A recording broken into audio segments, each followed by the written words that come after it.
Comme le disait un peintre célèbre, le nouveau ne se trouve pas dans le sujet, mais bien dans la manière de l'exprimer.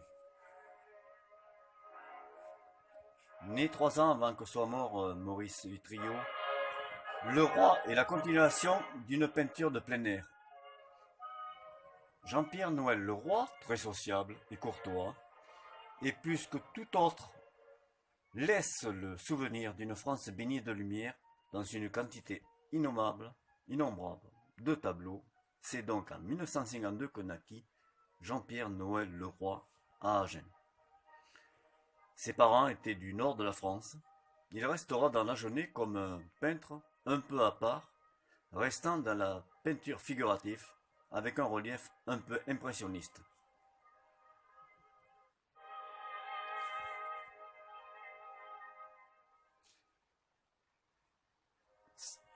Sa mère, Gabrielle Le Roi, originaire du nord, de Calais, était marchande ambulante en dentelle jusqu'au jour où, poussée par la guerre de 1939-45, se réfugia à Villeneuve-sur-Lot d'abord, puis à Agen, où naîtra Le Roi de père inconnu. Il a 2 sœurs, Jacqueline et Geneviève. Geneviève qu'il a élevée lors de la mort de leur mère en 1965, alors que le peintre était âgé de 13 ans. Il voyage beaucoup en Tunisie, Maroc, Espagne, Italie, et passe 4 années en Australie. Fin des années 70, Le Roi se lance dans la peinture par hasard et y a trouvé des tubes de peinture à l'huile qu'un voisin jeta à la poubelle. Il commence donc à peindre. Il ne s'arrête pratiquement jamais. Il avait trouvé sa voie artistique. Mais voulant et croyant se perfectionner, il entra dans l'atelier du peintre Annie Garriga, qui était âgé alors de 70 ans. Elle-même avait peint à Paris le modèle du penseur de Rodin. Voyant qu'il apprenait que pour mélanger des couleurs en atelier, il décida donc d'aller peindre en plein air. Il peint donc des milliers de toiles plus ou moins bonnes. Souvent, pour économiser des toiles, Le Roi repeignait dessus, sur les toiles qu'il jugeait mauvaises. Il partit à côté de Paris et d'Aix-en-Provence pour capter d'autres lumières. Mais le plus grand nombre de toiles qu'il peignit furent dans l'Agenais.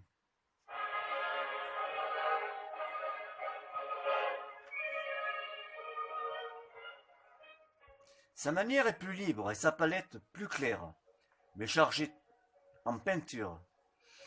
Il commence à utiliser la manière impressionniste sans le savoir. Il se consacre entièrement à la peinture et pour essayer d'en vivre, il s'inscrit à la Maison des Artistes à Paris. Le Roi fera une exposition de 50 toiles au moulin de Cézanne, au Tonnelay, près d'Aix-en-Provence, au pied de la montagne 7 Victoires. Il rencontrera par la suite des célèbres marchands de tableaux qui s'intéresseront à ses œuvres et lui achèteront des centaines de tableaux. Il vend des toiles à l'hôtel Drouot. Certaines de ces toiles atteignent de fortes sommes. Et ensuite il partit en Asie, où il se mariera de nouveau et aura une fille qui s'appelle Nathalie.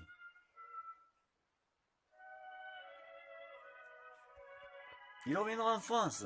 Il peindra de temps en temps avec d'autres peintres, comme peintres connus ou moins connus, comme Alicot, Dubos, Courbeau et Balinière.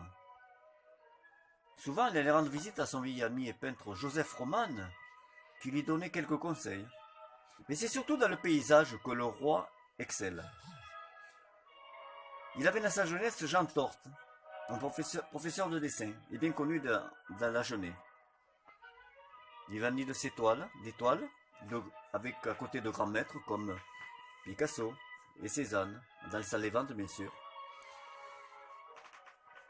Il gagnait de nombreux prix dans des expositions un peu partout, et actuellement il y a beaucoup de ces tableaux dans beaucoup de pays européens, beaucoup de pays asiatiques et en Amérique.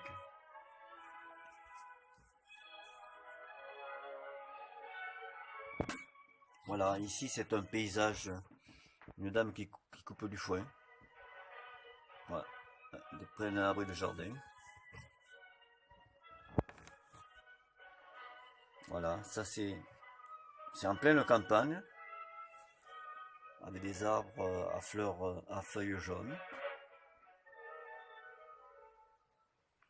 Un effet de lumière intense. Voilà.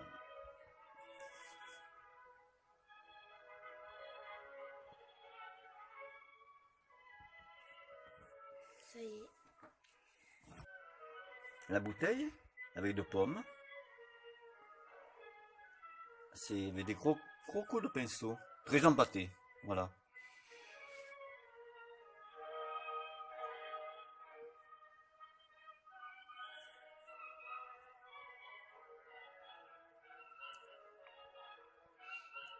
Voilà, avec sa femme qui pose pour lui dans la maison de campagne qu'il avait. Et là, ici, à Montauban, un pont sur la rivière. C'est un pont qui porte un chemin de fer.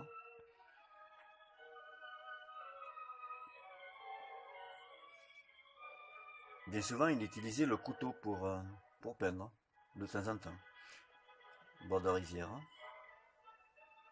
avec un pont au loin.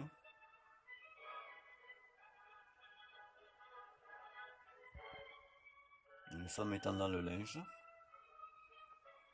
avec quelques vaches au loin.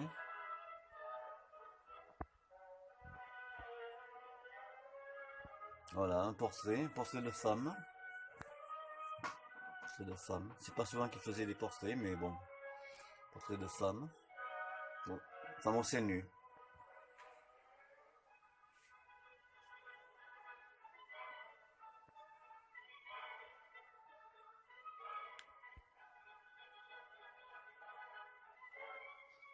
Voilà, un paysage à la campagne, un homme qui travaille.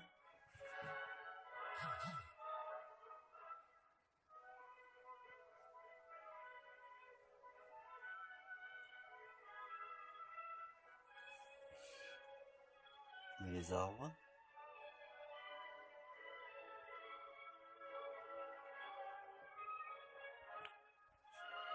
Petit chemin en campagne. Ah oui, paysage de campagne, c'était quelque chose. Avec la route qui s'en va au loin. Voilà, ça c'est ça dans sa maison, dans son jardin. Là, c'est gros coup de pinceau. C'est vrai que quand on regarde ce tableau de près, on ne distingue pas grand-chose. Il faut bien le regarder de loin. C'est des grands coups de pinceau et coups de couteau. Qui sont peints, tableau qui a été peint extrêmement vite pour capter la bonne lumière.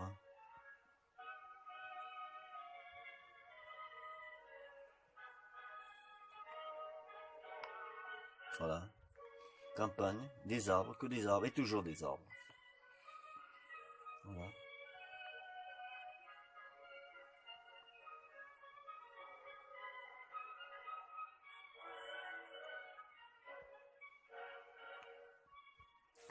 Et voilà, petit hangar en campagne.